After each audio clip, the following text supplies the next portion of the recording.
Good morning. Let's film some UGC together today. So UGC stands for User Generated Content. This is content that I am commissioned, or that one would be commissioned to record for a brand, and then basically it's made for hire. So as opposed to like an influencer deal where you would be hired to post the content to your own channels, this, I just send them the files and then they do what they want with it. Putting on some little false nails. I actually kind of hate that these are like square. I'm not a huge fan of them, to be honest with you. But these are the Kiss Impress press-on nails. I like them because they're really easy to remove. Like I can just put them on for the day when I'm recording content and then take them off if I'd like to. I actually have 4 different scripts to record today. I need to do 4 different locations for them, which is a little difficult because my house isn't that big.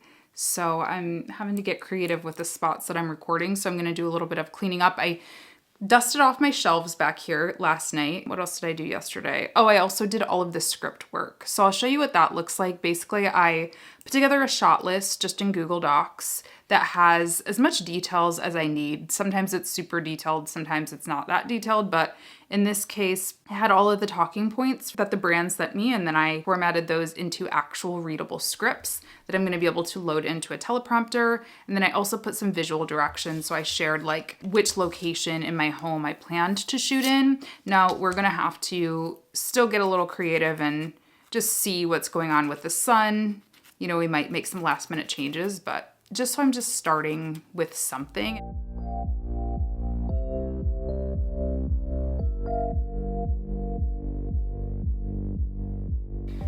All right, I just got my outfits ready. Again, I planned those last night, so this isn't like a stressful thing really today. I was just laying them out in order and making sure I had like undershirts for different tops and pants to go with tops and all of that kind of stuff. So did that. I really like to make makeup pretty much my last step, makeup and hair, because I don't know what it is, but I just get so stressed out when I like have makeup on and I'm cleaning up and getting all dusty, and you know, then you get like dust particles in your hair. It's just like, it's a little pet peeve that I've learned over the years. I really need to just do this last. So I'm doing it last. When I'm getting ready, I usually just put some music on just to kind of get in a good mood, get the blood flowing. And so yeah, today I'm gonna just put Trevor Hall on shuffle.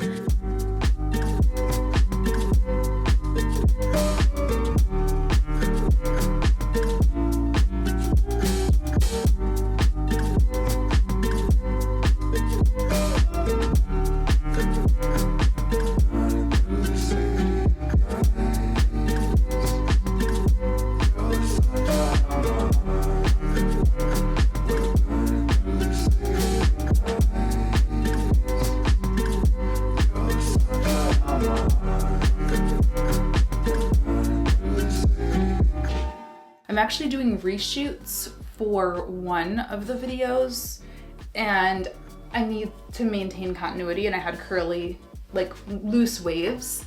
So I'm just gonna spray a little bit of this Color Wow hairspray and do my favorite little hair wave, lazy hair wave thing, which is just taking all of the hair and wrapping.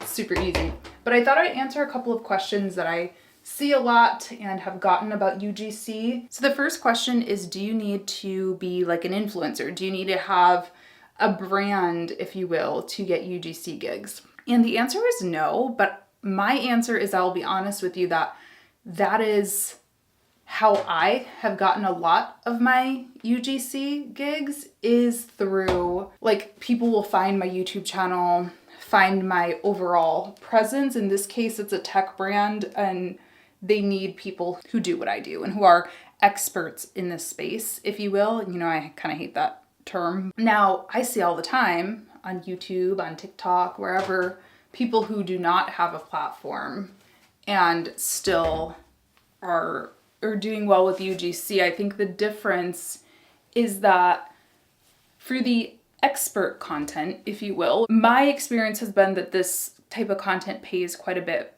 more than the, hey, this is a new bag on Amazon and we need just kind of like a person to advertise it for us, you know what I mean? Another question I get, is there anything that you look out for in these contracts? Just like for an influencer contract or a content creator, whatever we're calling those jobs, you know, always look out for exclusivity. So that basically means that you can't work with other brands like this brand. So let's just say I'm doing UGC. I'm not, but let's just say it's for this brand, this hairspray brand. I would want to make sure that we did not have in our contract exclusivity for hairspray brands in general, so that I could work with other hair products if that was the type of, you know, content that I liked creating and was good at creating. If I am signing any exclusivity, it's just for like the duration of the contract. Usually it's not for any time before or after or anything too wild. And I'm charging for that. Another thing I like to look out for is usage term. So are you giving the brand your likeness forever? Or is there a certain period of time that they will be able to use it? It shouldn't be forever. It should almost never be forever. Again, the more usage, the longer they're going to use the content, the more the price needs to go up.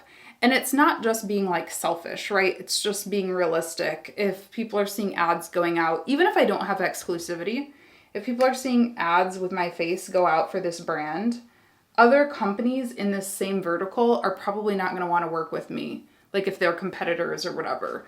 So it protects you, because you're probably going to be losing out on work. You know, if I do UGC for hair straightener, for this GHD hair straightener, well, Chi or like whatever other hair straightener brand, they're not going to want to work with me while these ads are running. So you got to make sure to protect yourself that way. I cut my own bangs, by the way. I don't know. I'm still learning how to style them, but I think the best way to do it is by using the straightener, actually. It was a big moment in my life, but I did it. Another question is, do you have to be attractive to do UGC? And first of all, I think this question is so subjective. I don't know if there's a great way to answer this, but my answer is honestly not really. It's supposed to be normal. You're supposed to look like a real human. If these brands have the budget to pay you, they probably have the budget to pay a model or a celebrity or, you know, whoever.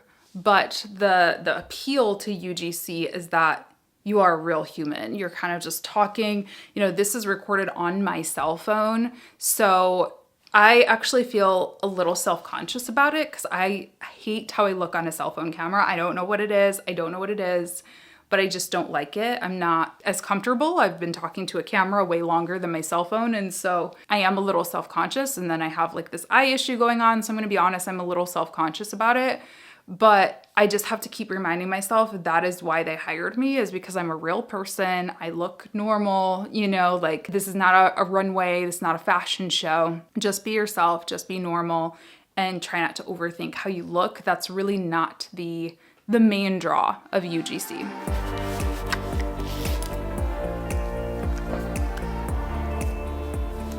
So I just mic'd myself up. I'm using the DJI system. What's really nice about this is it comes with attachments for Android and Apple. So I can use, this is the receiver, and then I've got the mic pack, and I'll link everything. There's the mic kind of system with the pack, and then I also have a lavalier that connects into the mic pack.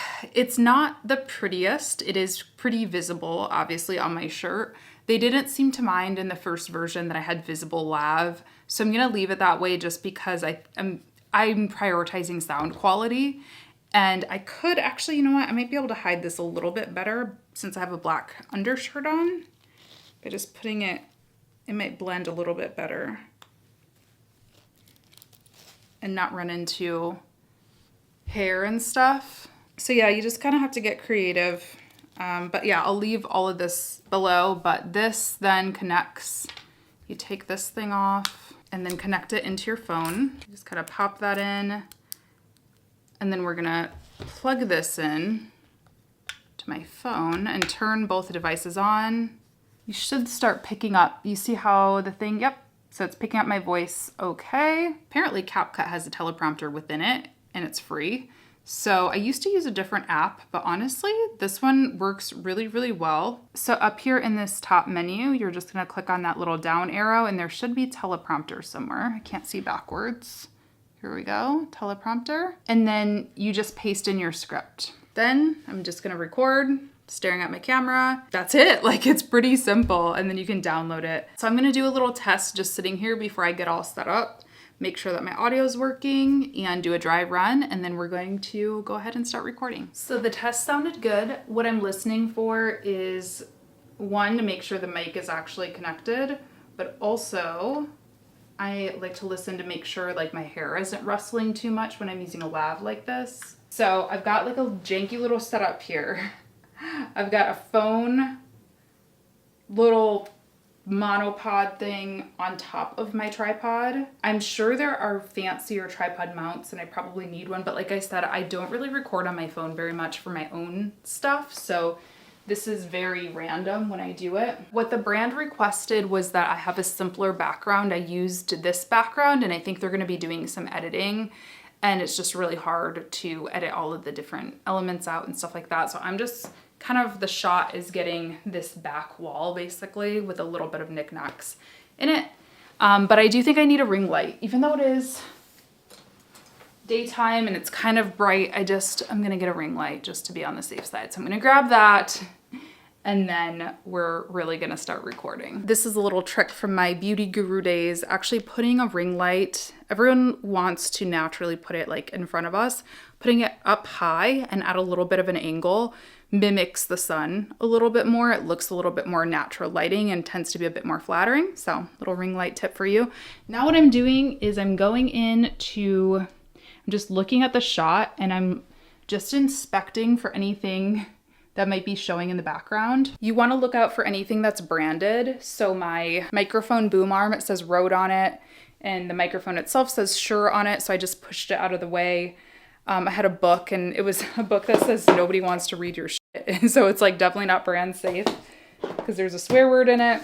So I moved that. Cords, I had like a box that was showing in the background. So just mess, clutter, like looking out for any of that stuff. Double checking your outfit to make sure nothing is showing that shouldn't be showing or anything feels inappropriate. You want to make sure you're just super brand safe. And I think we're good now. So, wow, my arm is weak. So I'm going to go ahead and start recording for real now. And I've got 2 hours to do 4 scripts. They're 30 seconds each. So, but I have to do 5 takes of each. So we can do the math there. Hopefully I'll get it done. Outfit 2, like I said, they really did want different locations, but I told them I only have limited locations in my home, and so they were fine with me reusing a couple. Of course, the sun came out in full force, but for this one, I'm going to basically reuse this same location. Might try to just like move things around a little bit so it doesn't look exactly the same, but it's gonna be more or less up in my office as well. I forgot to mention that I always like to give like a couple of line breaks before just pasting the script in there so that I have a moment of breath, you know, before just jumping in with it. That helps for the editors. So I'm not editing this UGC, they are editing it. So that'll help them with just a little bit of room. And it also just enables me to like breathe, you know. Test, test. How do I know this is recording? Is this recording?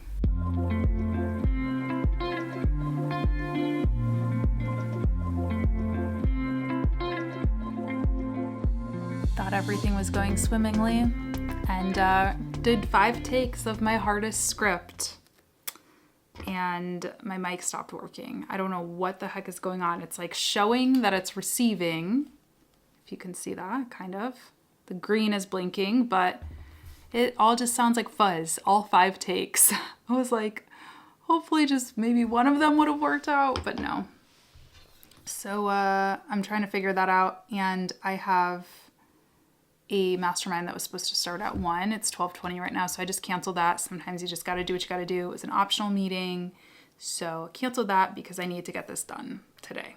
So, all right, so I figured it out. I'll show you what the issue was. I don't even know where, I just left all my stuff down. I just said screw everything, didn't I? I'll show you the piece that was not fully pushed in. Luckily, it was only one batch of videos. As I mentioned, I did 4, so that would have been tragic. And that's why it's so important to check your work as you go. I know it's a pain because it's like sometimes you have to unplug things or put things into your computer or whatever, but seriously, you will save yourself. I have saved myself so many times by just checking as I go. So figure that out. And then I remembered I was supposed to take thumbnails for every batch and I didn't do it for the first batch. Luckily I did it for the rest. So it just changed back into the original outfit. Took some simple 16:9 images. I hate taking pictures myself, especially on my phone. So I think all of these are terrible. I'm gonna be honest, but they're the best I can do. So hopefully they're okay with these. So now let me plug in my computer. I'm just gonna go ahead and start dividing out the images, putting them into folders alongside the videos that they go with. And then we're using Google Drive to upload things, which is really nice. Like I said, for this project, luckily I am not editing. So I just give them the raw files.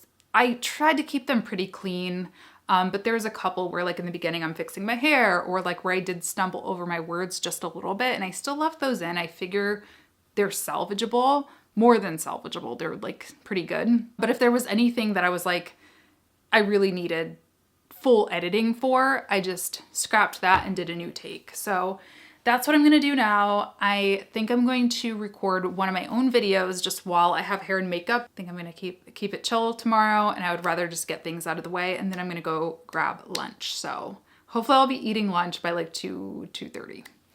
All right, I just recorded a video for my YouTube channel as well and I am officially hungry. That did not come without its own issues as well. It's just kind of that kind of day, kind of that kind of day. But I'm happy I got it done. I gotta record some B-roll for it tomorrow, but I want to get the A-roll filmed. I'm out of breath because I just ran up the stairs, but I think I'm gonna go grab a salad. I just try to do something fun, like go wander around a bookstore or something, because I feel like today has been like very grind, get stuff done. I uploaded the files, they confirmed receipt of them. I'm really praying they don't need any more revisions for that UGC. I realized when I was going through the footage that the sweater I wore, that like pretty, I think it's a pretty sweater, you know, the multicolored sweater. I was like, I shouldn't have worn that because when you're recording UGC, it's always the best practice to wear solids. So like I wouldn't have worn a shirt like this either. You saw all my other shirts were solid black, or I try to avoid white as well because it can be really harsh on camera and mess some stuff up. So I just realized it as I was uploading the footage. I was like, shoot. And they specifically asked me to wear solid. So I'm like wondering if they were going to ask for another revision on that one. And of course, that was the best one. Like, I think it looked so good. The lighting was great. My hair looked great. I sounded really confident. So I'm just crossing my fingers that it's a non-issue. It's not like stripes or polka dots, you know? But we'll see. And while I was in Barnes & Noble, I got the notification that my UGC had been approved. Yay! And I'm gonna be honest, I was like, I don't wanna buy a book. Like, it's still really early in the new year, but I haven't gotten like a big invoice cleared yet for the year, you know? So I'm just like feeling a little unsure, but it looks like it's going through. I just gotta press submit and hopefully I'll get paid shortly. So I bought a book to celebrate. And because my throat is a little sore from all that talking, treated myself to a little ginger shot.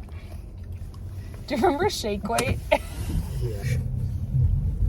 You probably think I'm taking shots of liquor. I'm like, what up? Right. What's up? You got the E&J shooters. Thank you for watching. Hopefully this was helpful for you. And I'll talk to you in the next one. Bye.